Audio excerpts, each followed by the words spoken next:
এই যে দেখেন আমার লতিটা এরকম হয়েছে। এই যে রান্না প্রায় শেষ। এই যে এখন ভাজা ভাজা হয়ে এরকম হয়েছে।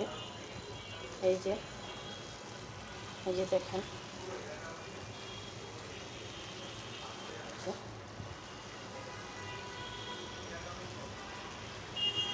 সবাই ভালো থাকবেন, সুস্থ থাকবেন। আল্লাহ হাফেজ।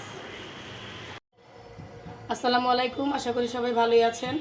আলহামদুলিল্লাহ আমিও ভালো আছি। আমি আজকে যে লতি রান্না করব, তেল দিয়ে দিলাম কিছুটা। এই যে আর দিয়ে দেবো এখন পেঁয়াজ বাটা দিয়ে দিলাম। এই যে আর একটু রসুন বাটা দিব, কারণ লতি রান্না করবো, লতি যদি গলাই ধরে নাকি। আমার হাত চুলকাইতেছিল অনেক। একটু জিরা বাটা দিয়ে দিলাম। এই যে এখন লবণ দিয়ে দিলাম, আর কিছুটা মরিচের গুঁড়া দিয়ে দিব। এই যে আর কিছুটা দিয়ে দিলাম হলুদের গুঁড়া।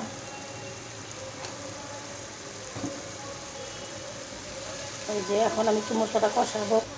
এই যে একটু পানি দিয়ে দিলাম, মশলাটা একটু কষাই নিব। মশলাটা তাহলে একটু কষানো হোক। এই যে কষানো হয়েছে। এই যে আগে থেকে এই ইলিশ মাছের লেজা মাথাগুলো আমি কাইটা ধুয়ে রাখছিলাম, ওটা এখন দিয়ে দিলাম। এই যে আর এই যে লতিগুলো আমি একসাথেই দিয়ে দিলাম। আমি আগে থেকে কাইটা ধুয়ে রাখছিলাম লতিগুলো। এই যে দেখুন, এই যে এখন লাড়াচাড়া দিয়ে এখন ডাইকা দিব। এই যে এখন লাড়াচাড়া দিয়ে দিচ্ছি আমি, কারণ ভালো করে মিশাই নিতে হবে। এই যে কারণ ভালো করে মিশাই না, মশলার সাথে মিশাই না, এক সাইডে লাগবে মশলা, আর এক সাইডে লাগবে না। এই যে কত চিকন চিকন লতি দেখেন আনছে, কাটতে অনেক কষ্ট হয়েছে। এই যে এখন আমি এটা ঢাইকা দিব। এই যে ঢাইকা দিলাম। এই যে এখন আমি এটা কিছু লাড়াচাড়া দিয়ে দিব।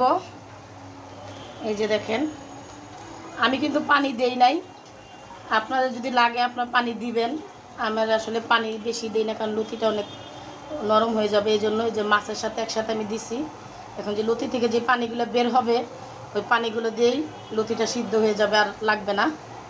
এই যে দেখেন কতটা হয়ে আসছে। এই জন্য ডাইকা দিতেছি। এই যে ডাইকা দিলাম। এই যে আমি এখন তরকারিটা নাড়াচাড়া আবার করে দিতেছি। এই যে দেখেন কতটা পানি উঠছে। এই যে আর পানি দেওয়া লাগবে না, এটা দিয়েই হবে। আর যদি এক্সট্রা পানি দিতে চান তাহলে লতিটা একদম গইলা যাবে। তো এই যে দেখেন আমার লতিটা এখন সিদ্ধ হয় নাই, এই পানিটা দিয়েই সিদ্ধ হবে। এই যে আমি এখন ডাইকা দিব। এই যে আবার লাইটা দিতেছি। এই যে দেখেন, এই যে আর একটু ভাজা ভাজা হবে, পানি আছে। এই যে এখন ডাইকা দিব। ডাইকা দিলাম আর চুলাটা বাড়াই দিলাম।